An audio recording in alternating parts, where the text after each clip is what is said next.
আলোচনা শুনলেন, আমার নবী পাককে দেখলেন, মুসআব নিজেকে ধরে রাখতে পারে না। আমার নবী পাকের আলোচনা কথাবার্তা শুনে দিওয়ানা হয়ে গিয়ে হাতটা বাড়িয়ে দিয়ে ঈমানের কালেমা খানা পড়ে নিয়েছিলেন। জোরে হবে না সুবহানাল্লাহ, আরো জোরে হবে। আগে আলোচনা শোনা ছিল, গিয়ে নবীকে দেখেই দিওয়ানা হয়ে গেছেন। আলোচনা শুনে তো আরো দিওয়ানা, হাত বাড়িয়ে দিয়ে কালেমা পড়ে। আমার নবী পাক সাল্লাল্লাহু আলাইহি ওয়াসাল্লাম শিখিয়ে দিলেন, তুমি এখন কালেমা কবুল করেছো, এটাকে গোপন রেখো। এটা গোপন রাখবে, এখন কাউকে বলার দরকার নেই। কেন? তখন তো ইসলামের শক্তিটা কম। এই যারা কালেমা পড়েছে সব লুকিয়ে আছে, কেউ জানায় না। কেউ জানতে যদি পারে তাকে হত্যা করে দেওয়া হবে। তাকে কি করা হবে? হত্যা করা হবে। এই জন্য আমার নবী বললেন গোপন রাখো। কিছুদিন গোপন রাখলে, লুকিয়ে লুকিয়ে নামাজ পড়ছেন, ভালো করে শুনবেন, লুকিয়ে লুকিয়ে নামাজ পড়ছেন। কতদিন গোপন রাখা যায়? কতদিন? এখন আমার মুসআব বিন উমাইর নামাজ আদায় করছে, একজন ব্যক্তি দেখতে পেয়ে গেল, সঙ্গে সঙ্গে খবরটা দ্রুত গতিতে ছড়িয়ে দিল। একদম এক মুহূর্তে ছড়িয়ে দিয়েছে। খুব সংক্ষেপ করে এটা বলেছি। ব্যাস, যখনই ছড়িয়ে গিয়েছে, মানুষের অত্যাচার শুরু হয়ে গেল। ও নওজওয়ানেরা, মুসআব ধনী পরিবারের সন্তান, তার আম্মা ছিলেন বড্ড কঠোর। তার আম্মা ছিলেন বড্ড কঠোর। যখন খবর পেলেন, বড় অসন্তুষ্ট হলেন। কেননা আমার সন্তান নিজ ধর্ম ত্যাগ করে মুহাম্মাদের ধর্ম গ্রহণ করেছে। মা হিসাবে থাকতে পারে না, সন্তানকে গাইড করেন, বারবার করে বোঝান, সন্তান বুঝে না। অবশেষে মা কি বললেন, আমার বেটা মুসআব, যদি তুমি মুহাম্মাদের হাতটা না ছেড়ে দাও, আমি তোমার মা, আমি খাওয়া দাওয়া বন্ধ করে দেব, গোসল করা বন্ধ করে দেব, মাথা আঁচড়ানো, মাথায় তেল দেওয়া বন্ধ করে দেব। ও বেটা মুসআব, যদি তুমি নিজ ধর্মে প্রত্যাবর্তন না করো, আমি তোমার মা না খেয়ে রোদে দাঁড়িয়ে দাঁড়িয়ে মারা যাব। তথাপিও তোমাকে ফিরিয়ে আনবো। জি আসুনে রেখে দিন। তার আম্মা বারবার করে চেষ্টা করে। মুসআবের আম্মা রোদে দাঁড়িয়ে রয়েছেন জিদ করে, ছেলেকে নিজে ধর্মে ফিরিয়ে আনবেন। কিন্তু ছেলে অটল। কেননা মুসআব অন্য কারো হাতে হাত দেয়নি, তিন দুনিয়ার বাদশার হাতে হাত দিয়েছে। আরে দেখবে, অন্য কারো হাতে হাত দেয়নি, তিন দুনিয়ার বাদশার হাতে হাত দিয়েছেন। এই হাত ছাড়বেন বলে মনে হয়? এই হাত যারা ধরেছে তারা কেউই ছাড়েনি। তারা তাদের প্রাণটা দেহ ছেড়ে দিয়েছে, কিন্তু তারা কখনো নবী পাকের হাত মোবারক ছাড়েনি। একবারে জোরে হয় না? জি হ্যাঁ। দাঁড়িয়ে দাঁড়িয়ে মা বেহুশ হয়ে গেল, পানি টানি ঢেলে মায়ের হুঁশ ফিরানো হলো। আস্তে আস্তে করে মুসআব গিয়ে কানের গোড়ায় মাকে কথা বলছে, আম্মা জান, ও আমার আম্মা জান, আপনি যদি 10 বার বেহুশ হয়ে যান, 10 বার যদি পুনরায় হুঁশ ফিরে পান, আপনি যদি মারাও যান, তথাপিও আমি মুসআব আমার মুহাম্মাদের দ্বীন ছেড়ে দেব না। ছেলেও কট্টর, মা কুফরের উপরে কট্টর, ছেলে ঈমানের উপরে কট্টর। একবার জোরে হয় না? রক্ত তো কথা বলবে না কি গো? বাপ যদি বেটাও সংক্ষেপ করতে চায়, জি আসুনে রেখে দিন। প্রকাশ পেয়ে গেল, মুসআবের উপরে অত্যাচার শুরু হয়ে গেল। মুসআবকে বাড়িতে বন্দি করে রাখা হলো, বাড়িতে আটক করে রাখা হলো। ও নওজওয়ানেরা, বাইরে বের হতে দেওয়া হয় না। মা বাপের বড় আদরের সন্তান, ধনী পরিবারের লাজুক সন্তান বন্দি করে রাখা হয়েছে। কিন্তু অন্তরে ঈমানের নূরটা জ্বলতে লেগেছে। একদা আমার মুসআব জানতে পারলেন একদল মানুষ মদিনাতে যাচ্ছেন, একদল মানুষ মদিনাতে যাচ্ছেন। খুব সংক্ষেপ করে বলি, অনেক কেটে ছেটে সংক্ষেপ করে বলতে চায়। মুসআব তাদের সঙ্গী হয়ে গেলেন, তাদের সাথ ধরলেন, এখান থেকে কয়েকটা জায়গা পরিবর্তন করে আমার মুসআব মদিনায় পৌঁছে গেলেন। অনেক মাঝখানে অনেক ঘটনা আছে, আমি সব ছেড়ে ছুড়ে দিয়ে মূল বিষয়টা তুলে আনতে চাইছি। এই ঈমানটাকে মজবুত করেন, ঈমান মূল সম্পদ, ঈমান মূল সম্পদ। নওজওয়ানেরা, তরুণেরা, আমার মুরব্বিয়ানেরা মদিনায় মুসআব বিন উমাইর পৌঁছে গেলেন। সেখানে গিয়ে তিনি ইসলামের খিদমত করতে লাগলেন। মানুষের দুয়ারে দুয়ারে গিয়ে আল্লাহর একত্ববাদের বাণী প্রচার করতে লাগলেন।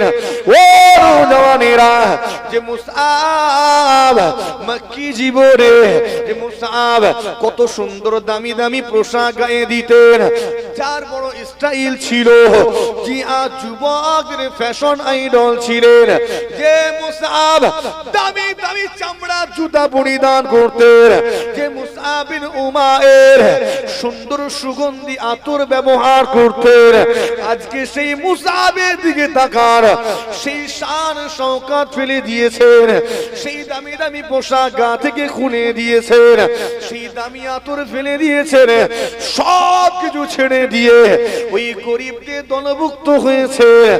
এই ছোট্ট দল ইসলামকে কবুল করে ইসলামের খিদমতে নিজেকে নিয়োজিত করেছেন। এতটা মেহনত করেছিলেন, এত ত্যাগ স্বীকার করেছিলেন। আমার নবী পাক সাল্লাল্লাহু আলাইহি ওয়াসাল্লাম একদা মুসআব বিন উমাইরকে দেখে বলতে লেগেছেন, তুমি না মুসআব বিন উমাইর, তুমি না উমাইরের বেটা মুসআব? মুসআব বিন উমাইর বলেন, জি ইয়া রাসূলুল্লাহ, আপনি ঠিক ধরেছেন। আল্লাহ নবী কি বলেছিলেন? তুমি তো ধনী পরিবারের সন্তান, বড় লোকের ছেলে, তুমি তো দামি দামি পোশাক পরিধান করে ঘুরে বেড়াতে, চাকচিক্যময় তোমার জীবন যাপন ছিল, তোমার মাথার চুলগুলো সুন্দর ছিল, তুমি সেই সব ছেড়ে দিয়ে এই কেবল মোটা চটের মতো মোটা পোশাক কেন গায়ে দিয়েছো? এটা কেন কেন গায়ে দিয়েছেন? আমার নবী পাকের পাগল, নবী পাকের দিওয়ানা হযরত মুসআব বিন উমাইর তার চাকচিক্যময় জীবন যাপন ছেড়ে দিয়ে এই মোটা কাপড় চটের মতো মোটা পোশাক গায়েতে তুলে নিয়েছেন। কেননা আল্লাহকে খুশি করার জন্য, তার হাবিবকে খুশি করার জন্য। ও মুসলমানের ছেলেরা, নওজওয়ানেরা, তরুণেরা, আমার মুরব্বিয়ানেরা, ঈমান দেখেন কেমন ঈমান। দুনিয়ার শান শওকত গুলোকে দূরে সরিয়ে দিয়েছেন। এমন বর্ণনায় পাওয়া যায়, হযরতে খাব্বাব রাদিয়াল্লাহু তাআলা আনহু নিজে বর্ণনা করেছেন, আমি মুসআব বিন উমাইরকে দেখেছি, পূর্বে তার শান শওকত কেমন ছিল, তার পোশাক কেমন সুন্দর ছিল, তার কথাবার্তা কেমন ছিল জানি। সেই মুসআবকে পরবর্তীকালে দেখি তার শরীরের চামড়া গুলো খসে খসে পড়ে গিয়েছে, ঠিক যেমনটা একটা সাপ তার শরীরের খোলস পরিত্যাগ করে, ঠিক ওই রকম মুসআবকে দেখেছি, তার শরীরের চামড়া গুলো উদলে উদলে চলে গিয়েছে। লাজুক তো ধনী পরিবারের সন্তান একটু নাদুস নদুস হয় না, হয়নি গো? হঠাৎ করে তারা কষ্টের সম্মুখীন হলে সারভাইভ করাটা একটু অসুবিধা হয় না, হয়নি? কারণ আদরে মানুষ হঠাৎ করে একটু কঠিনাই যদি সামনে আসে একটু অসুবিধা হয়। যাতে খাব্বাব রাদিয়াল্লাহু তাআলা আনহু তিনি বলছেন, সাপ যেমন খোলস ছাড়ে, খোলস পাল্টায়, চামড়া উঠে চলে যায়, মুসআবকেও ওই রকম চামড়া পাল্টাতে দেখেছি। তথাপিও আমার নবীকে ভুলে যাননি। একবার জোরে হয় না সুবহান? আর একটু জোরে হয় না? আর একটু জোরে হয় না? কোন খাব্বাব, যে খাব্বাব রাদিয়াল্লাহু তাআলা আনহু ইসলামের জন্য ত্যাগ স্বীকার করেছে। ও জওয়ানেরা, নওজওয়ানেরা প্রাথমিক লেভেলে ইসলাম কবুল করেছিলেন। একদা হযরত ওমর বিন খাত্তাব রাদিয়াল্লাহু তাআলা আনহু খিলাফতের আসনে আসীন। তিনি খুলাফায়ে রাশিদিনের অন্তর্ভুক্ত। হযরত ওমর বিন খাত্তাব খিলাফতের আসনে আসীন হয়েছেন। তার পাশেই জায়গা ছিল হযরত খাব্বাব রাদিয়াল্লাহু তাআলা আনহু। একদা আমার ওমর বিন খাত্তাব বলতে লেগেছেন, ও খাব্বাব, আপনি তো গুড়ার দিকে ইসলাম কবুল করেছেন, আপনি তো প্রথম দিকে কালেমা পড়া ব্যক্তিদের একজন ছিলেন, একেবারে প্রথম সারির মানুষ। ও খাব্বাব, আপনি একটু স্মৃতিচারণা করুন, একটু বলুন বলুন বলুন, সেই সময় ইসলামটা কবুল করে নেওয়া কতটা কষ্টকর ছিল। সেই সময় কাফেররা কেমন অত্যাচার করত, কেমন জুলুম করত, আপনি একটু আমাদের বর্ণনা করুন। ও মুসলমানের ছেলেরা, নওজওয়ানেরা, তরুণেরা, আমার নবী পাগলেরা, খেয়াল করে শুনে রেখে দিন। আমার খাব্বাব রাদিয়াল্লাহু তাআলা আনহু ওই সময় কিভাবে কথা বলেছিলেন, জাবানে কোনো কথা বলেননি। হুজুর কি করেছিলেন জানেন?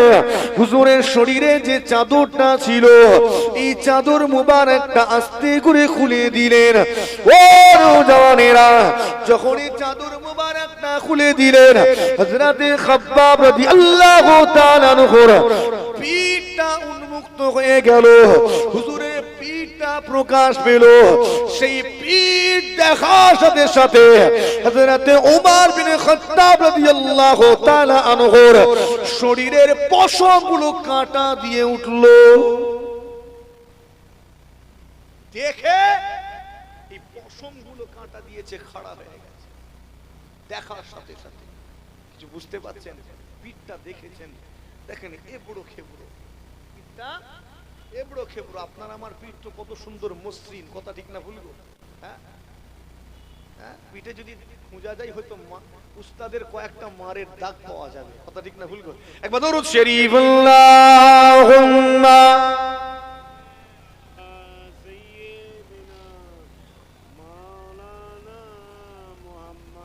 وعلى آل سيدنا بعمان أذلغي سسين मैं हूँ मेरा दी मदीने में है بعمان أذلغي سسين में है मैं हूँ मेरा दी मदीने में है फूल तो फूल कांटों में क्या हुस्न है लुत्फी जन्ना से बढ़कर मदीने में है अल्लाहुम्मा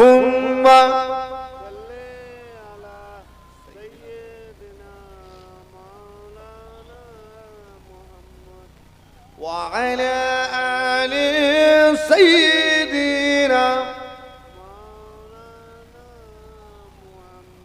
আমার দিনদার ইমানদার ভাই, নেককার আল্লাহওয়ালা পরহেজগার মুমিন মুসলমান প্রিয়জনেরা, আমার মুরব্বিয়ানেরা, নিজের ঈমানকে দৃঢ় করুন, নিজের ঈমানকে মজবুত করুন।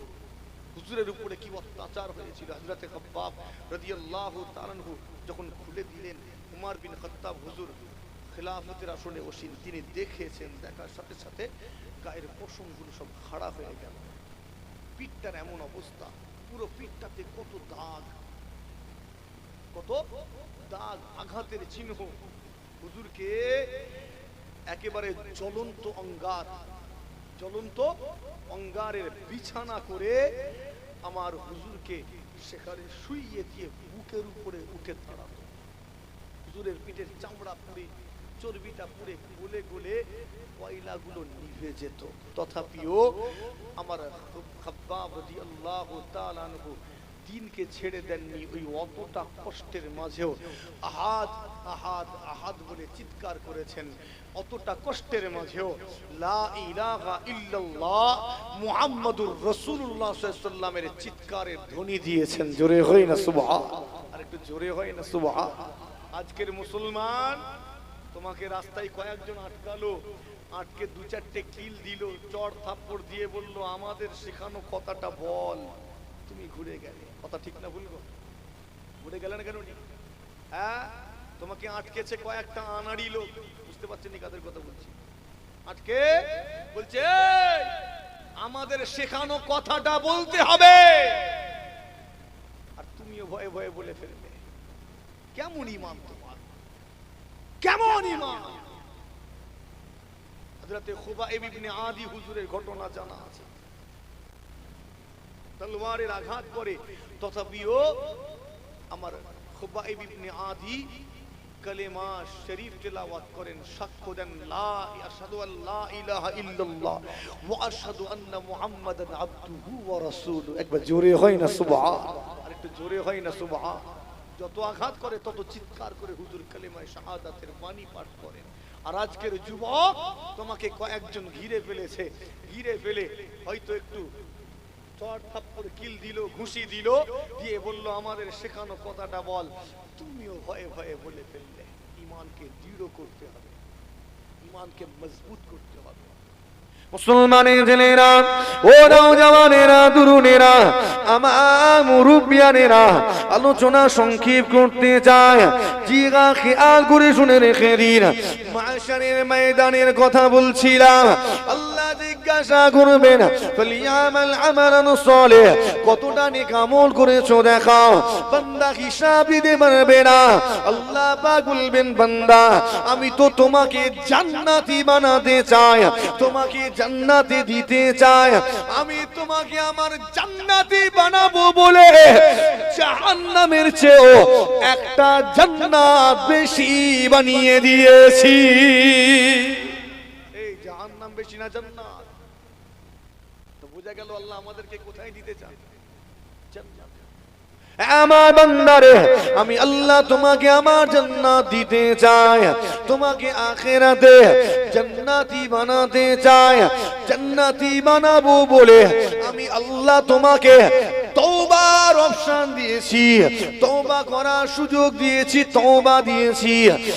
একবার তওবা করো, আমি আল্লাহ তোমার তওবাটাকে কবুল করে নিয়ে তোমার টোটাল জীবনে জিন্দেগির পাপ রাশিকে ক্ষমা করে দয়ার জান্নাত নসিব করে দিব। একবার চিন্তা করেছে আল্লাহ যদি এই তওবার অপশনটা না দিতেন আমরা কোথায় যেতাম? একটা কেউ জান্নাতে যেতে পারতাম? একটা নবী রাসূল পয়গম্বর সাহাবাগণ ছাড়া একটা কেউ জান্নাতে যেতাম না। তওবা যদি না থাকতো, নামাজ ছেড়েছি জাহান্নামী, রোজা ছেড়েছি জাহান্নামী। আল্লাহ জানেন আমার বান্দা নামাজ ছেড়ে দেবে, রোজা ছেড়ে দেবে, তা বলে কি জাহান্নামী বানিয়ে দেবো? না, ওকে জান্নাতে দেবো। একবার খালি তওবাটা করে নে, একবার ইস্তিগফার কর, আমি আল্লাহ তোর এই তওবাকে কবুল করে পাপ রাশিকে ক্ষমা করে জান্নাতি বানিয়ে দেব। জোরে হয় না সুবহান? আল্লাহ এত সুযোগ দিলেন, কিন্তু বান্দার সহ্য হলো না। বান্দার সেই পায়ের জুতোর নিচের ময়লাটা তো বড় পছন্দের, কথা ঠিক না ভুল? পছন্দ কি? পায়ের জুতোর নিচের ময়লা, বুঝেন না? কি রাস্তায় পড়ে থাকে না, পশু পাখিতে চার পায়ের জন্তুগুলো পায়খানা করে লেগে গেছে, ওটাই তো পছন্দের।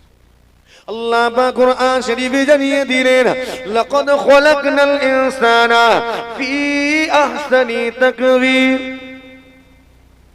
لقد خلقنا الإنسان في أحسن تقويم। আমি আল্লাহ পাক মানুষকে সুন্দর আকারে সুন্দর অবয়বে সৃষ্টি করেছি। আল্লাহ কত সুন্দর অবয়ব দিয়ে আপনাকে আমাকে সৃষ্টি করেছেন। অতঃপর আল্লাহ জানিয়ে দিলেন সুম্মা রাদনাহু আসফালা সাফিলিন। অতঃপর এদের ব্যবহার, এদের কথাবার্তা, এদের আচার আচরণ, এদের বেশভূষা অনুযায়ী আমি আল্লাহ এদেরকে নিচ থেকে নিচে নামিয়ে দিয়েছি। আল্লাহ আমাদের কত সুন্দর আকার দিয়ে বানিয়েছেন না? হ্যাঁ, কত সুন্দর অবয়ব, কতটা সুন্দর, একেবারে নিখুঁত পারফেক্ট করে আল্লাহ বানিয়েছেন। একবার জোরে হয় না সুবহানাল্লাহ। আচ্ছা, সব ঠিক আছে, যদি খালি মুখটা আল্লাহ ঘুরিয়ে পিছন দিকে করে দিতেন কোনো অসুবিধা হতো না? মহা কেলেঙ্কারি হয়ে যেত। খাবো কি করে? মুখটা শুধু ঘুরিয়ে পেছনে, খাবে কি করে? প্লেট সামনে রাখবো না পিছনে রাখবো? কথা বলে না। সম্মুখে থাকবে, মুখ তো পিছনে, তাহলে প্লেট পিছনে রাখবো। হাত যাবে তো প্লেটে? আগো ওই আলু আর ভাত তোলার জায়গায় পাথর তুলে ফেলবুনি তো? চোখ তো এদিকে। কথা বুঝতে পারছেন? তো কত সুন্দর পারফেক্ট করেছেন, একদম নিখুঁত। কতটা এই আয়াতের অনেক লম্বা তাফসীর আছে, আমি সংক্ষেপ করে একটা খাস জায়গা বলি যেটা আপনি বুঝবেন। আল্লাহ আমাদেরকে কত সুন্দর আকার অবয়বে বানিয়েছেন, বলা হলো একেবারে সিজদার উপযোগী করে আল্লাহ বানিয়েছেন। একবার জোরে হয় না সুবহানাল্লাহ। যখন বান্দা সিজদায় যায়, বান্দার শরীরের এমন কোন অঙ্গ, এমন কোন জয়েন্ট বাকি থাকে না যে জয়েন্টটা খেলে না।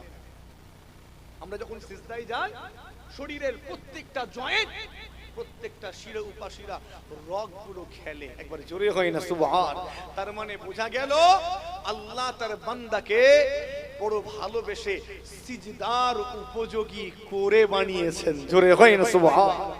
আমাদেরকে কেন বানিয়েছেন? সিজদার উপযোগী করে, সিজদা করার জন্য। আল্লাহ পাক জানিয়ে দিলেন কত সুন্দর আকারে বানিয়েছি। অতঃপর এদের ব্যবহার, কথাবার্তা, আচার আচরণ, বেশভূষা অনুযায়ী আমি আল্লাহ এদেরকে নিচ থেকে নিচে পাঠিয়ে দিয়েছি। কতটা নিচে পাঠিয়ে দিয়েছেন, কতটা নিচে আল্লাহ নামিয়ে দিয়েছেন। অপর আয়াতে আল্লাহ পাক জানিয়ে দিলেন উলাইকা কাল আনআম বাল হুম আদা। আল্লাহ জানিয়ে দিলেন এদেরকে নিচে নামাতে নামাতে নামাতে নামাতে এতটা নিচে নামিয়ে দিয়েছি যে উলাইকা কাল আনআম, এদেরকে চতুষ্পদ জন্তুর ন্যায় বানিয়ে দিয়েছি। গরু চার পায়ে জানোয়ার, শোর চার পায়ে জানোয়ার, বিড়াল চার পায়ে জানোয়ার, কুকুরও চার পায়ে জানোয়ার। আল্লাহ জানিয়ে দিলেন এদেরকে চতুষ্পদ জন্তু, গরুর ন্যায়, ছাগলের ন্যায়, শোরের ন্যায়, কুকুরের ন্যায় বানিয়ে দিয়েছি। ঠিক বলছি তো নাকি? ভুলভাল ব্যাখ্যা করছি না তো? হ্যাঁ, কুকুরের মতো নয়, গাধার মতো নয়, গরুর মতো নয়। আল্লাহ তারপরেই বলছেন বালহুম আদাল, বরং তুই ওই কুকুরের চেয়েও খারাপ, গাধার চেয়েও খারাপ, গরুটার চেয়ে, ওই ষোঁড়ের চেয়েও তুই খারাপ। আল্লাহ খারাপ করে দিয়েছেন। গরু গাধাটাও ভালো আছে, কুকুরটাও ভালো আছে। ইমাম গজ্জালী রাহমাতুল্লাহ আলাইহি তার কিতাবে কুকুরের 40টা গুণাগুণ লিখেছেন। কটা বলছি? এই জন্য বলেন কটা? কার গুণাগুণ? কুকুরের। হুজুর বলছেন কোন মানুষ যদি এই কুকুরের যে গুণাগুণ তার অন্তত একটা নিতে পারতো, কটা বলছেন? একটা অন্তত যদি নিতে পারতো, একটা মানুষ আর জাহান্নামী হতো না, সব জান্নাতি হয়ে যেত। জোরে হয় না সুবহানাল্লাহ। সেই গুণাগুণটা কি? অনেক আছে। হুজুর বলছেন অন্তত একটা। সেটা কি? কুকুর কখনো তার মুনিবের অবাধ্য হয় না। কুকুর কখনো তার মালিকের অবাধ্য হয় না। এই মানুষ, তুমি যদি এই গুণটা নিতে পারতে, তুমি যদি তোমার মালিকের বাধ্য হতে, তাহলে তোমার ঠিকানা আল্লাহর জান্নাত হয়ে যেত। একবার জোরে হয় না? আমরা তার থেকেও খারাপ। আল্লাহ বলছেন বালহুম আদাল। ওই গাধাটা আমাদের থেকে ভালো আছে, গরুটা ভালো আছে, কুকুরটা ভালো আছে। খারাপ লাগছে মনে হয় এভাবে বলছি? খারাপ লাগেনি তো? হ্যাঁ, মুসলমানের ছেলেরা জি আসুনে রেখে দিন।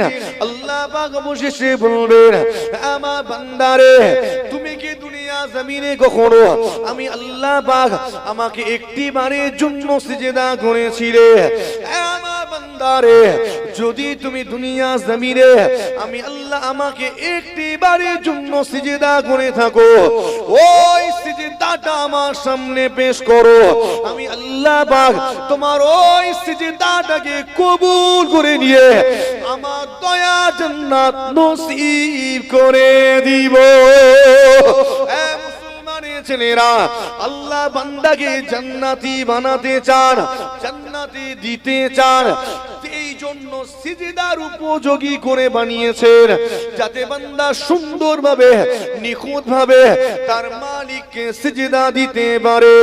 সিজদার উপযোগী করে বানালেন, বান্দা তুমি সিজদা যাতে দিতে পারো, বিচারের দিনে বলবেন আমার বান্দারে, তুমি কি কখনো আমি আল্লাহ আমাকে একটি বারের জন্য সিজদা করেছিলে?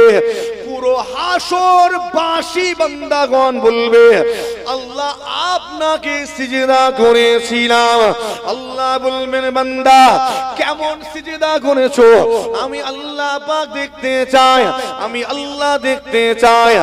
আজ মাশারের ময়দানে আমি আল্লাহ আমাকে একটি বারের জন্য সিজদা করে দেখাও। বলার সাথে সাথে পুরো হাসর বাসী বান্দাগণেরা আল্লাহকে সিজদা করতে যাবে। কিছু বান্দা তাড়াতাড়ি করে সিজদা করে দেখিয়ে দেবে, আমার আল্লাহ তাদের উপরে খুশি হয়ে যাবেন। আল্লাহ পাক তাদের উপরে সন্তুষ্ট হয়ে গিয়ে তাদেরকে জান্নাতি বানিয়ে দিবেন। আর কিছু বান্দা বারবার চেষ্টা করবে, শতবার হাজারবার চেষ্টা করো, বিফল হবে, ব্যর্থ হবে। বারবার চেষ্টা করো, সামনের দিকে ঝুঁকতে পারবে না। আল্লাহ বলবেন বান্দা কি ব্যাপার সিজদা কেন দিতে পারো না? কিছু বান্দা লাজবাব হয়ে যাবে, কোনো জবাব দিতে পারবে না, উত্তর দিতে পারবে না। আর কিছু বান্দা বাহানা বানাবে, ঘুরিয়ে ঘুরিয়ে পেঁচিয়ে বাঁচার চেষ্টা করবে। আল্লাহ পাক তো সব জানেন, কে আমল করেছিল কে করেনি আল্লাহ পাক জানেন। এমন কি এটাও জানেন কে জান্নাতি কে জাহান্নামী। ঠিক বলছি না বল? জানা আছে না নেই? কে জান্নাতি কে জাহান্নামী সব জানেন, কেননা তাকদীরে লেখা আছে না নেই? ওয়াজ গুড়া থেকে শুনছেন তো না ডগ থেকে না মাঝখান থেকে? গুড়া থেকে শুনলে কিছু বুঝবেন, শেষে এলে বা মাঝখানে ঢুকলে সকালবেলা মুশফিকিন সিদ্দিকীর সমালোচনা করবেন। আর আমি এভাবেই ওয়াজ করি, জানা গুড়া থেকে বসে তারা যেন বুঝতে পারে। মুসলমানের ছেলেরা, ও নওজওয়ানেরা, তরুণেরা, আল্লাহ পাক বলবেন কি ব্যাপার সিজদা কেন দিতে পারো না? বান্দা বাহানা করবে, আল্লাহ বলবেন বান্দা তোদের জন্য ব্যবস্থা রেখেছি, তোদের জন্য কিছু ইন্তজাম রয়েছে। সেই ব্যবস্থাটা কি? কোরআন শরীফ সূরা ইয়াসিন শরীফ আল্লাহ জানিয়ে দিলেন আল ইয়াওমা নাখতিমু আলা আফওয়াহিহিম ওয়া তুকাল্লিমুনা আইদিহিম ওয়া তাশহাদু আরজুলুহুম বিমা কানু ইয়াকসিবুন। আল্লাহ পাক জানিয়ে দিলেন আমার বান্দারে কাল মাহশারের ময়দানে কঠিন মুসিবতের দিনে আমি আল্লাহ পাক তোমাদের জবানটাকে বন্ধ করে দেব, জবানটাকে সিল করে দেব, জবানটাকে সেলাই করে দেব। তোমাদের জবান বন্ধ করে দিয়ে ওয়া তুকাল্লিমুনা আইদিহিম, তোমাদের হাতের জবান খুলে দেব, তোমাদের হাত কথা বলবে। ঠিক বলছি না ভুল বলছি? হাত কথা বলবে, হাত কথা বলবে। শুধু হাত কথা বলবে তা নয়, শরীরের প্রত্যেকটা অঙ্গ প্রত্যঙ্গ সমূহ সেই দিনে আল্লাহ পাকের সঙ্গে কথা বলবে। পুরো হাসরবাসীর সামনে আপনার আমার শরীরের অঙ্গ প্রত্যঙ্গ সমূহ আল্লাহ পাকের সঙ্গে কথা বলবে। ওয়াশাররুন নাদামাতি ইয়াউমুল কিয়ামাহ। এ মুসলমানের ছেলেরা, সবচেয়ে কঠিন নিকৃষ্ট লজ্জা হলো বিচারের দিনের লজ্জা। ঠিক না বল? দুনিয়ায় লজ্জিত হয়েছি, অপমান হয়েছি, এই গ্রামে অপমান হয়েছি, পরের গ্রামে গিয়ে বাঁচতে পারবো, ঠিক না ভুল? রাজ্য ছেড়ে অন্য রাজ্যে গিয়ে বাঁচতে পারবো। বিচারের দিনে যদি লজ্জিত হয়, বাঁচার উপায় আছে? নেই, নেই। ওখানে লজ্জিত হওয়া মানে ঠিকানা কোথায়? জান্নাত না জাহান্নাম? আপনারা ওয়াজ শুনছেন? দেখি আর একবার সাউন্ডটা টেস্ট করতে হবে। নারে তাকবীর, আল্লাহু আকবার। মনোযোগ দিয়েই শুনছেন, তাহলে মনোযোগ দিয়েই শুনছেন। আরো একবার দেখা যাক। নারে তাকবীর, আল্লাহু আকবার, নারে তাকবীর। চলেন, যেটা বলছিলাম, আমি সেই ওটা থেকে লাগাতার বলে যাচ্ছি, তো আমারও রেস্ট হচ্ছে না, আপনারাও তো মনে হয় হাঁপ ছাড়তে পারছেন। চলেন, আমি আর বেশি লম্বা করবো না। কটা বাজে বলি? আর তো বেশি বাকি নেই, মোটামুটি সংক্ষেপ হয়ে এসেছে। আর অল্প সময় একটু বিরক্ত করে নিয়ে নাকি? চলেন, কোথায় ছিলাম? আল্লাহ বলবে, আল্লাহ বলছেন, জানিয়ে দিয়েছেন কোরআন শরীফ, তোদের হাত কথা বলবে, অঙ্গ প্রত্যঙ্গ সমূহ কথা বলবে। আরো জানিয়ে দিলেন, ওয়াতাশহাদু আরজুলুহুম, তোমাদের পাগুলো সাক্ষ্য দেবে। হাত কথা বলবে আর পা সাক্ষ্য দেবে। এই হাত নিয়ে কি করেছি, কার ঝেড়েছি, কার উপকার করেছি, ঠিক না ভুল? কার মাথায় হাত বুলিয়েছি, আর কাকে, আর ঘরোয়া শব্দ নাই ব্যবহার করলাম। তো এই হাত কথা বলবে, পা সাক্ষ্য দেবে। আচ্ছা, এত সুন্দর জবান আল্লাহ দিয়েছেন, এই জবানটার আবার কি দোষ হলো? কেন কথা বলবে না? আল্লাহ এর কাছ থেকে কেন কথা নেবেন না? আলাদা করে স্পেশাল করে হাতের জবান খুলে দিতে হবে? জবানটা আল্লাহ যখন দিয়েছেন, এর কাছ থেকেই তো কাজ মিটাতে পারতেন। খারাপ লাগছে মনে হয়, ফের জবান বন্ধ করে দেবেন কেন? কারণটা কি?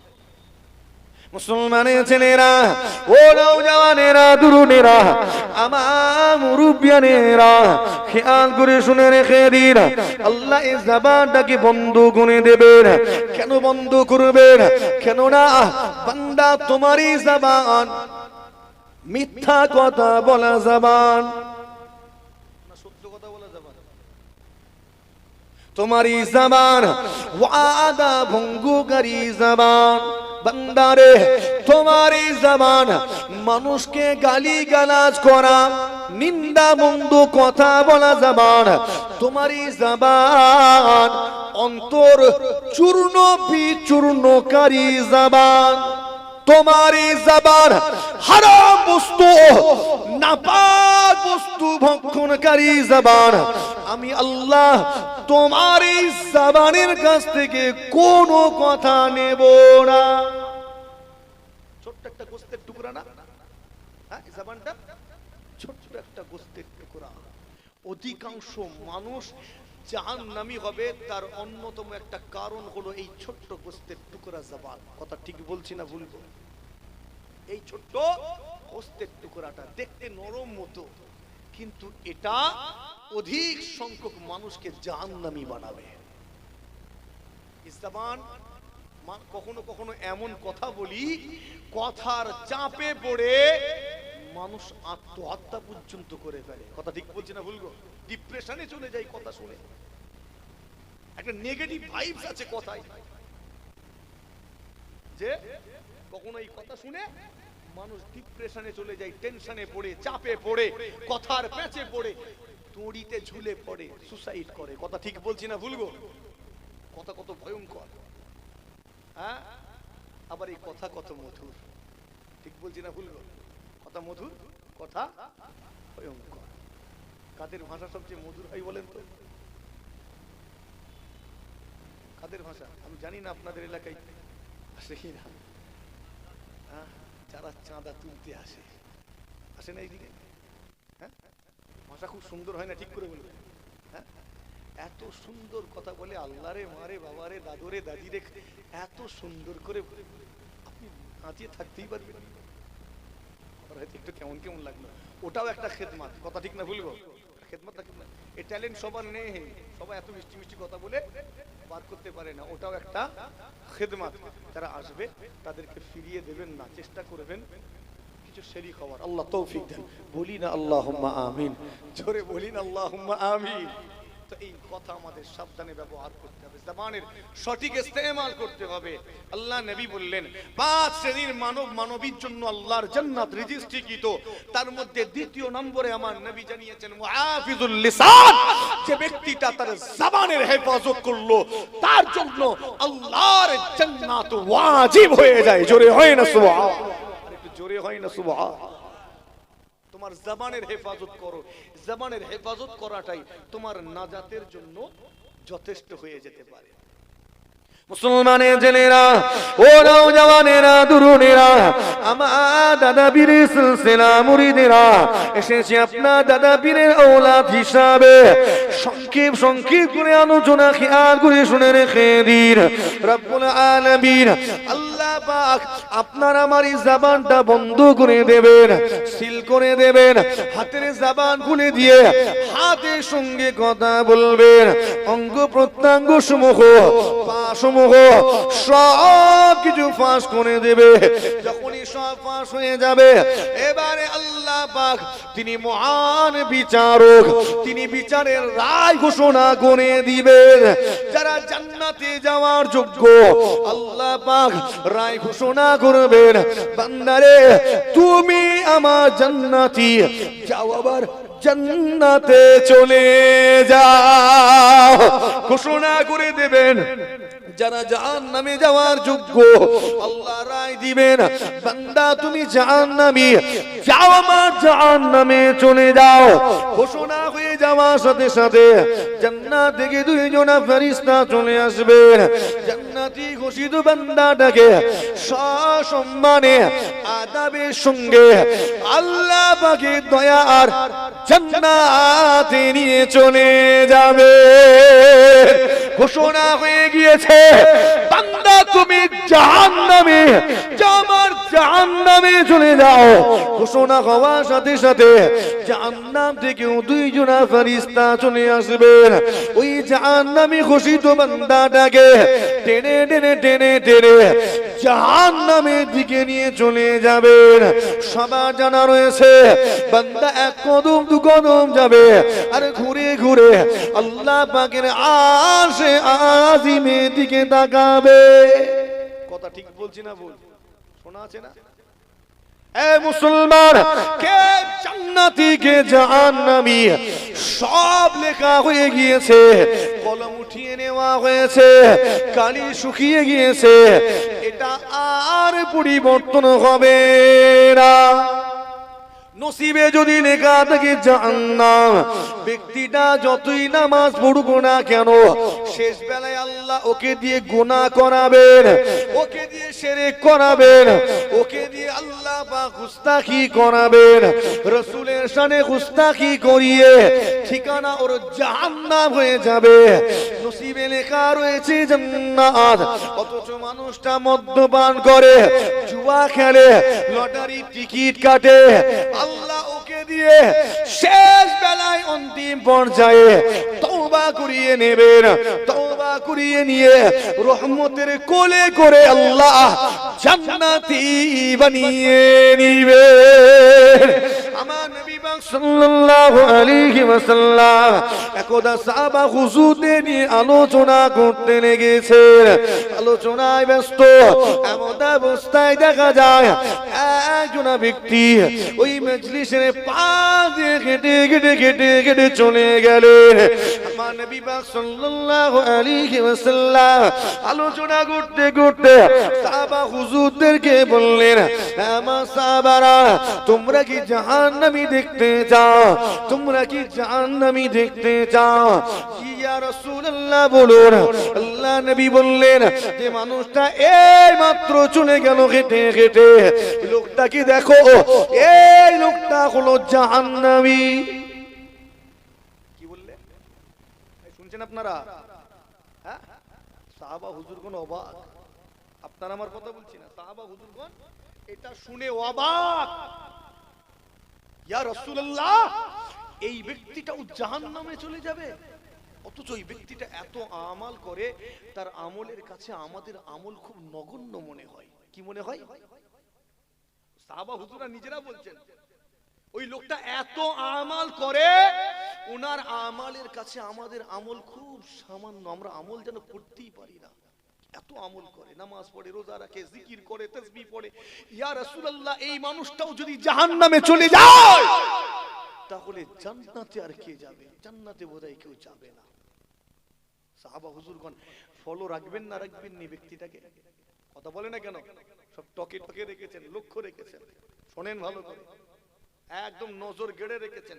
ব্যাপার কি আমার নবী এরকম কেন বললেন? দেখা গেল ওই মানুষটা যখন মারা গেল বেঈমান কাফির হয়ে, মুরতাদ হয়ে, ঈমান থেকে মাহরুম হয়ে মারা গেল, বলেন মানুষটা জান্নাতি না জাহান্নামী? কথা বলে না কেন? হ্যাঁ, অথচ আমল করতো না। কথা বলে না কেন? নামাজ পড়তো, শুনছেন? হ্যাঁ, লেখা হয়ে গেছে। আল্লাহ পাকের একজন ওলি বান্দা,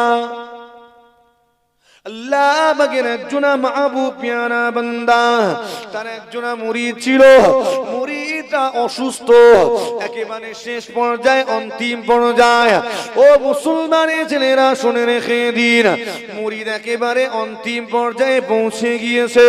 মুমূর্ষ ব্যক্তি, খবর দেওয়া হলো হুজুর আপনার অমুক মুরিদটা বড় অসুস্থ, আর রিকভার করার মতো কোনো সুযোগ আছে বলে মনে হয় না।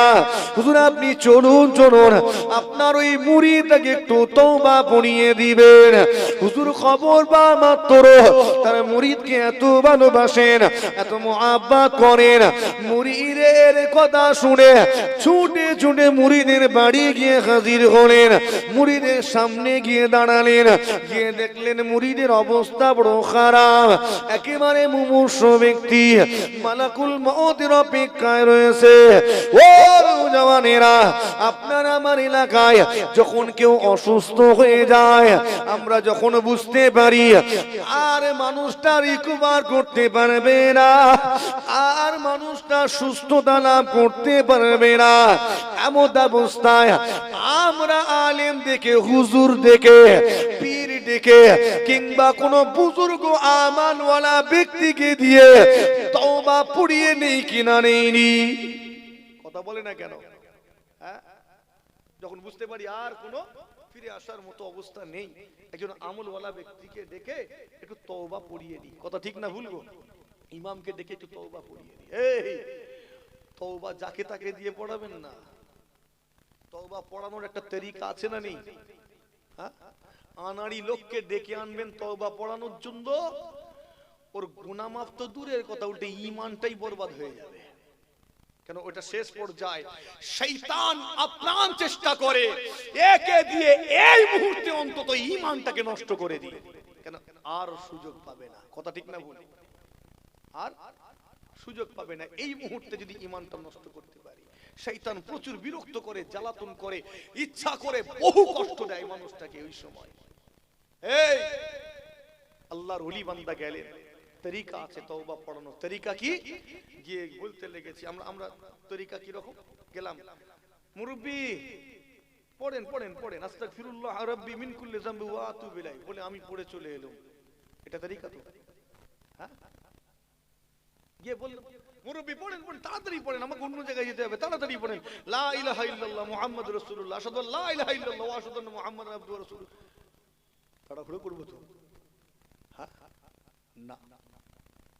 ফট করে মানুষটা যদি একবার রেগে যায়, রেগে গিয়ে বলে এই যা তো তওবা পড়বুনি, যা, কি হবে? কিছু হবে? কোন ইমানদার এটা বলতে পারবে আমি তওবা পড়বুনি? কথা বলে না কেন? হ্যাঁ, খবরদার। এখানে মসজিদ আছে, নামাজ চলছে, আপনি আপনার বন্ধুকে হাত ধরে টানছেন, চলো ভাই চলো নামাজ পড়বো, চলো তাড়াতাড়ি চলো নামাজ পড়বো, চলো, পারবো তো? কথা বলে না কেন? টানা হিচড়া পারবো না, টানা হিচড়া নয়। আল্লাহ জানিয়ে দিয়েছেন লা ইকরাহা ফিদ্দীন, ধর্মের বিষয়ে জোর জবরদস্তি করো না, প্রেসার ক্রিয়েট করো না, চাপ দিও না। তুমি জানিয়ে দাও, তুমি জানিয়ে দাও, পালন করাতে যেওনি। এই আমি আলেম, আল্লাহ আমাকে কিছুটা যতটুকু আল্লাহ দিয়েছেন, আমি তো জ্ঞান অর্জন করতেই পারিনি, আল্লাহ যা দিয়েছেন আমার উপরে দায়িত্ব কি? আপনাকে নামাজ পড়ানো না নামাজের কথা জানানো? ঠিক করে বলবেন। হ্যাঁ হ্যাঁ, পড়ানোটা আমার দায়িত্ব নয়। যদি মুশফিকিন সিদ্দিকীর উপরে দায়িত্ব দেওয়া হতো পালন করাতে হবে, এরম বড় একটা লাইসেন্সারি নিয়ে আসতাম, তোর মাথায় দত্ত নেই, এক্ষুনি নামাজ পড় না হয় টুক করে ছেড়বো। যদি আল্লাহ পাওয়ার দিতেন, জোর করে আদায় করানোর বিধান থাকতো, শুধু আমি নয় আপনার এলাকার ইমামটাও না এরম নিয়ে ঘুরতো সব বাড়ি বাড়ি, না পড়লেই ছেড়ে দেবো। কথা বুঝতেন নি? কোন ইমাম, কোন আলেম, কোন হুজুর, কোন মৌলানা মৌলবীকে এই দায়িত্ব আল্লাহ দেননি। এদের দায়িত্ব জানাও, জানিয়ে দাও। তোমাকে আলেম বানিয়েছি, জ্ঞানী বানিয়েছি, তুমি জানিয়ে দাও। জানানোটা তোমার দায়িত্ব। আমি মুশফিকিন সিদ্দিকী জানিয়ে দিয়েছি, আমি খালাস, আমি রেহাই পেয়ে যাব। পালন করবেন না করবেন নি আপনার একান্ত নিজস্ব সিদ্ধান্ত। পালন করলে রেহাই পাবেন, না করলে রেহাই নয়, ওটা আপনার ব্যাপার। টানা হিচড়া করছি, ফট করে বলে ফেললে ধর নামাজ পড়তে যাবো নি, যা, কিছু হবে? হ্যাঁ, নিজেরও ঈমান যাবে, আর যে টানছে তারটা যাবে রে। কথা বোঝাতে পারছি না মনে হয়। আগে তওবা পড়াচ্ছেন, তরিকা আছে। আপনি যে মুমূর্ষ ব্যক্তির কাছে গেলেন, ব্যক্তিটা বড় অসুস্থ, তাকে তওবা পড়াবেন, তিনি বড় অসুস্থ, তার কথা বলতে বড় কষ্ট হবে। এমন অবস্থায় আপনার করণীয় হলো তার কাছে বারবার করে রিপিট করে করে পাঠ করা, ঘুরিয়ে ঘুরিয়ে পাঠ করা। ও নওজওয়ানেরা, তরুণেরা, আল্লাহর ওলি বান্দা তার মুরিদের মাথার গোড়ায় দাঁড়িয়ে দাঁড়িয়ে তওবা পড়াতে লেগেছেন, পাঠ করতে লেগেছেন, ঘুরিয়ে ঘুরিয়ে, পুনরায় ঘুরিয়ে ঘুরিয়ে পাঠ করেন, যাতে তার মুরিদটা এই ঘুরিয়ে ঘুরিয়ে তওবা পাঠ করাটা শুনে শুনে মুরিদটাও তওবা পড়ে নিতে পারে। কালেমা শরীফ পড়াতে লেগেছেন, বারবার করে ঘুরিয়ে ঘুরিয়ে নিজে কালেমা শরীফ পড়েন, যাতে মুরিদটা এই তেলাওয়াতটা শুনে, তেলাওয়াত শুনে শুনে শুনে শুনে মুরিদটারও তিলাওয়াত করা হয়ে যাবে।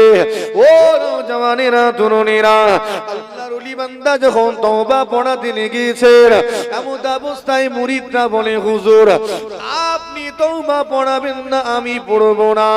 আপনি পড়ুন আর না পড়ুন, আমি তওবা পড়ব না। বলার সাথে সাথে মুরিদটা মারা গেল। জিজ্ঞাসা করি, বলুন তো দেখি, ওই মুরিদটা জান্নাতি না জাহান্নামী? কথা বলে, মুরিদ বলে রেহাই পেয়ে যাবে মনে হয় নাকি? এই জান্নাতি না জাহান্নামী? কেন? তওবা পড়লো না, অস্বীকার করলো তওবা, কালেমা পড়লো না। তাকদীরে লেখা রয়েছে কে জান্নাতি কে জাহান্নামী, যার তাকদীরে যেখানে লেখা আছে ঠিকানা সেটাই হবে। ও মুসলমানের ছেলেরা, কলম উঠিয়ে নেওয়া হয়েছে, কালিটা শুকিয়ে গিয়েছে, তাকদীর আর পরিবর্তন হবে না, তাকদীর আর রদ হবে না। ও নওজওয়ানেরা, তবে একটা বিষয় রয়েছে যেটা আপনার আমার তাকদীরকে পর্যন্ত পাল্টে দিতে পারে, ভাগ্যটাকেও পর্যন্ত পাল্টে দিতে পারে। সেটা কি জানেন? আল্লাহ নবীর হাদিস, আল্লাহ নবী জানিয়ে দিলেন, আত-তাকদীরু লা ইয়ারুদ্দু ইল্লা বিদ-দুআ, আত-তাকদীরু লা ইয়ারুদ্দু ইল্লা বিদ-দুআ। আল্লাহ নবী জানিয়ে দিলেন, তাকদীর রদ হয় না, ভাগ্যলিপি পরিবর্তন হয় না, তবে হ্যাঁ একটা জিনিস এই ভাগ্যলিপিটাকেও পরিবর্তন করে দিতে পারে।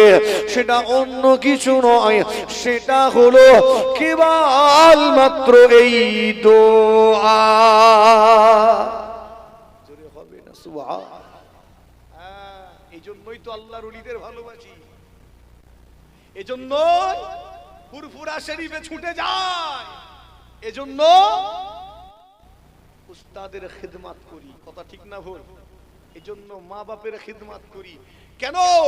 একটু দোয়া করবে, এই দোয়াটা আমার ভাগ্য পাল্টে দেবে। একবার জোরে হয় না, আর একটু আস্তে করে, দাঁতে দাঁত চেপে হবে না? জি হ্যাঁ, এই ফুরফুরা শরীফ ইসালে সওয়াবে যে মানুষগুলো মেহনত করে, দেখেছেন না দেখেননি? হ্যাঁ, সব বেকার করে, এমনি এমনি করে, টাকা পাই না? টাকা পাই তো, হয় না? মাইনে নেই। ওই মানুষগুলো টাকার জন্য যায় না, যারা খেদমত করছে না ওরা টাকাওয়ালা, কথা ঠিক না ভুল গো? ওরা নিজেরাই দেয়, সেখানে গিয়ে গায়ে গতরে খাটছে। গিয়ে দেখে ইসালে সওয়াবের আগে আগে 1 সপ্তাহ 10 দিন আগে চলে গেছে খিদমত করতে। আপনার এলাকা থেকেও তো যায় নাকি গো? যায় না? যায়নি? সব এমনি এমনি পীরের দরবারে গেছে, খিদমত করছে। পীরের একটু দোয়া পাবো, আর দোয়া কি করে? ভাগ্য পাল্টে দেয়। একবারে জোরে হয় না? বুঝাতে পারছি না মনে হচ্ছে নাকি? হ্যাঁ, এখনো গিয়ে দেখেন মানুষ দরবার ঝাড় দিচ্ছে, মাইনে পাবে তো? টাকা নয়, এরা আখিরাতটাকে প্রাধান্য দিয়েছে, অহংকারটাকে মেরে ফেলেছে। খিদমত করছে, হাঁড়ি রান্না করতে করতে ফুটন্ত ভাতের হাঁড়ি, তামার হাঁড়ি বড় উল্টে গেছে খাদেমের গায়ে। গায়ে সব টেনশনে পড়ে গেল, কি হবে? মানুষটা মনে হয় একটু হসপিটালে নিয়ে যেতে হবে, এই তাড়াতাড়ি বের করেছে। মানুষটা বলছে আমার কিচ্ছু হয়নি, আমার কিচ্ছু হয়নি। বাস্তব কথা বলছি। মানুষটা বলছে হুজুর আমার কিছু হয়নি, আমার। এই তোমরা ছাড়ো না, তোমরা খেদমত করো না, আমার কিচ্ছু হয়নি। আর আল্লাহর হুকুম কি? মানুষটাকে বের করে দেখা যাচ্ছে ফুসা পড়ার কথা না, শরীরে ফুসকা পড়ার কথা না, ফুটন্ত ভাতের হাঁড়ি উল্টেছে তার গায়ে। সবাই মিলে ধরাধরি করে ফের আবার বের করেছে। আল্লাহর হুকুম, তার শরীরে একটাও ফোঁসা পর্যন্ত পড়েনি। একবার জোরে হয় না সুবহান? উঠে বলছে আমার কিচ্ছু হয় না, কিচ্ছু হয় না, আমার দাদা পীরের দোয়া রয়েছে আমার সাথে। জোরে হয় না সুবহান? জি হ্যাঁ। মানুষটা বলছে আপনারা চিন্তা করবেন না, আপনারা আপনাদের কাজ করেন, আমরা এখানে আছি। আমরা বলছি একটু বসেন, মাথা ফাতা ঘুরছে মনে হয়। খাদেম এই বসেন। হুজুর কোনো চিন্তা নেই। এমনও খাদেম আছে একটানা 3টে দিন লাগাতার ওই চুলোর ধারে বসে বসে মেহনত করে, একটুকু বিশ্রাম পর্যন্ত নেয় না। একবার জোরে হয় না সুবহান? বেকার করে। হ্যাঁ, উস্তাদের খিদমত কাজে আসবে না আসবেনি? কথা বলে না কেন? মা বাপের খিদমত কাজে আসবে না আসবেনি? মুসলমানের ছেলেরা, ও নওজওয়ানেরা, তরুণেরা, আমার মুরব্বিয়ানেরা, আমার বড় পীর আব্দুল কাদের জিলানী রাহমাতুল্লাহ আলাইহির একটি ঘটনা মনে পড়ে গেল। বলবো না, ছেড়ে দেবো? শেষ, একদম শেষ পর্যায়ে। জি, ও নওজওয়ানেরা, তরুণেরা, আমার গাউসুল আযম মহিউদ্দিন আব্দুল কাদের জিলানী রাহমাতুল্লাহ আলাইহি এমন একজন পীর, এমন একজন ওলি, যার কদমটা দুনিয়ার সমস্ত ওলিদের কাঁধে রয়েছে। সেই বড় পীর আব্দুল কাদের জিলানী রাহমাতুল্লাহ আলাইহি একটি জায়গায় গিয়েছেন। সেখানকার মানুষেরা হুজুরের খিদমত করবে।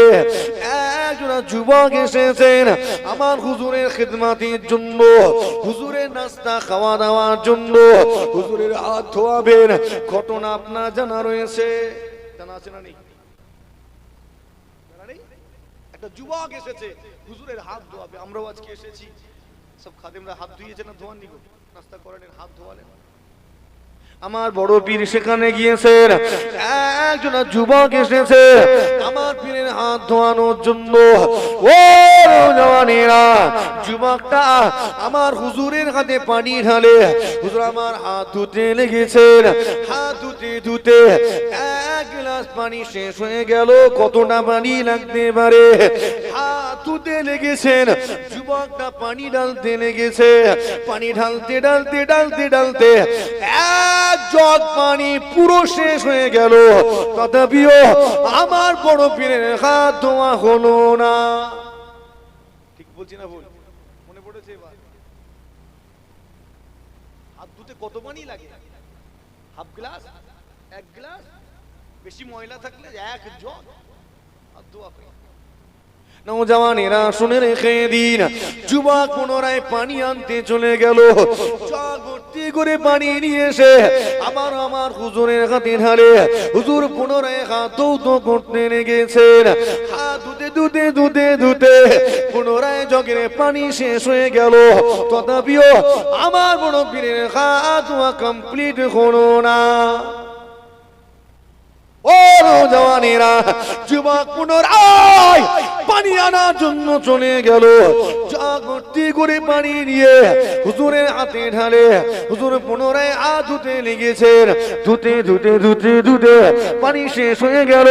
হুজুরের হাত ধোয়া হলো না। বেশ কয়েকবার এমন হওয়ার পরে অবশেষে আমার হুজুরের হাত ধোয়া কমপ্লিট হয়ে গেল। হুজুর আমার হাতটা গুটিয়ে নিলেন। বেশ কিছুক্ষণ এরকম হওয়ার পর হাত ধোয়া হয়ে গেছে, হাত গুটিয়ে নিয়েছেন।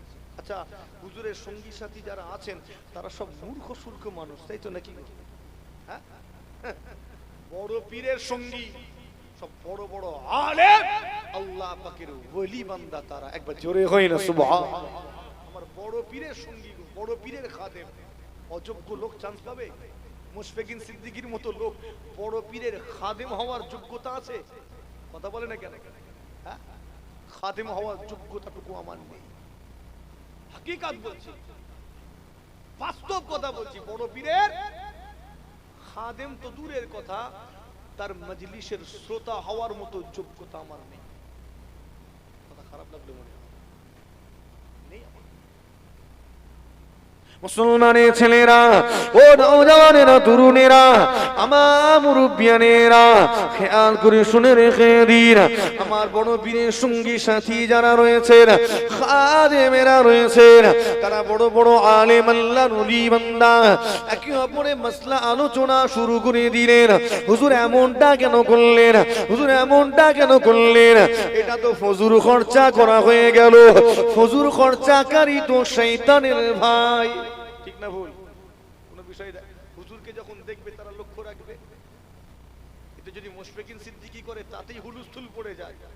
বোঝানোর জন্য বলছি, আমাকে নিয়ে কেউ চিন্তাও করে না, কিন্তু বড় পীরের ব্যাপার সব চিন্তা হুলুস্থুল হবে না? হবে নি গো? আমার মতো ছোটখাটো একজন পীরজাদা একটু কিছু বলে ফেললে হুলুস্থুল হয় না? হয়নি? সবসময় আমার চেহারাটা দেখবেন নি বাবু, আরো অনেক চেহারা তো আছে দাদা পীরাওয়ালার, আছে না নেই? হ্যাঁ, তাতেই হুলুস্থুল। বড় পীর যখন কিছু বলবেন বা কিছু করবেন, একটু উল্টো পাল্টা মনে হলে তারা কানাঘুষো করবে না? করবে। বুঝো এমনটা কেন? ফজর খরচাকারী শয়তানের ভাই, আমার বড় পীর কেন এমনটা করলেন? অতিরিক্ত পানি কেন খরচ করলেন? ও মুসলমানের ছেলেরা, শুনে রেখে দিন। যদিও সমুদ্রের কিনারায় আপনার বসবাস হয়, যদিও সমুদ্রের কিনারায় আপনার বাড়ি হয়, বসবাস হয়, তথাপিও এক কাতরা পানিরও ফজর খরচ করতে পারবেন না। ঠিক না ভুল? কোথায় বসবাস করলাম? সমুদ্রের পাড়ে, সমুদ্রের কিনারায়, তথাপিও এক ফোঁটা পানির অপচয় করা যাবে না। তুমি ফজর খরচাকারী হয়ে যাবে। এবার একটু গ্রাম এলাকায় আনবো। মুসলমান, তোমার এলাকায় সরকারের পক্ষ থেকে টাইম কল লাগানো রয়েছে, আছে না নেই? টাইম মতো, সময় মতো পানি আসে তোমার বাড়ির সম্মুখে। ওই টাইম কলের পানি আসার কলের মুখটা ভেঙে গিয়েছে, অনর্গল পানি সেখান থেকে বেরিয়ে চলে যায়, অনর্গল পানি গড়িয়ে চলে যায়। বলুন তো দেখি, এটা কি অপচয় নয়? কথা কই না কে? অপচয়। কি পদক্ষেপ নিয়েছ? একটা কল কিনে এনে লাগিয়ে দিয়েছেন। একবার তুমি, একবার আপনি, এরকম বলছি, রাগটা করছেন না তো? মনে মনে ভাবছেন এই হুজুরটার ভাষা জ্ঞান নেই মনে হয়, টুকটাক আছে রে বাবু। হ্যাঁ, একটা কল এনে লাগিয়ে দিয়েছে, অথবা একটা বাঁশ বা কিছুকে নিয়ে মুচড়ে ভরে দিয়ে পানিটা বন্ধ করেছেন না? কি পদক্ষেপ নিয়েছেন? কর্তৃপক্ষকে জানিয়েছে না? ওই রাস্তা দিয়ে পুরো গ্রামবাসী যাতায়াত করে, বারবার করে দেখে। এই পানির অপচয় দেখার পরেও কোনো পদক্ষেপ নিল না, এমনকি কর্তৃপক্ষকেও গিয়ে জানালো না। এই ব্যক্তিগুলো ধরা পড়ে যাবে, ধরা পড়ে যাবে। ও মুসলমান, ফজর খরচা করার অধিকার তোমাকে দেওয়া হয়নি। যদি ফজর খরচ করে ফেলো, তোমার নামটা শয়তানের ভাইয়ের খাতায় উঠে যাবে। কোথায় উঠবে? হ্যাঁ, আছে ভোটার লিস্টে, চলে যাবে এনআরসি লিস্টে। কথা ঠিক না ভুল গো? কোথায় যাবে? শয়তানের ভাইয়ের খাতায়। আবার কলমা পড়ে মুসলমান করে আনতে হবে মনে হয়। মুসলমানের ছেলেরা, ও নওজওয়ানেরা, তরুণেরা, আমার মুরব্বিয়ানেরা, আমার বড় পীরকে তারা বলতে লেগেছেন, হুজুর আপনি কেন এমনটা করলেন? আপনি কেন এমনটা করলেন? বারবার করে পানি এনে হাত ধোয়ানো হলো, পানির তো অনেক খরচ হলো, এমনটা কেন করলেন? ও নওজওয়ানেরা, আমার মুরব্বিয়ানেরা, আমার বড় পীর আব্দুল কাদের জিলানী রাহমাতুল্লাহ আলাইহি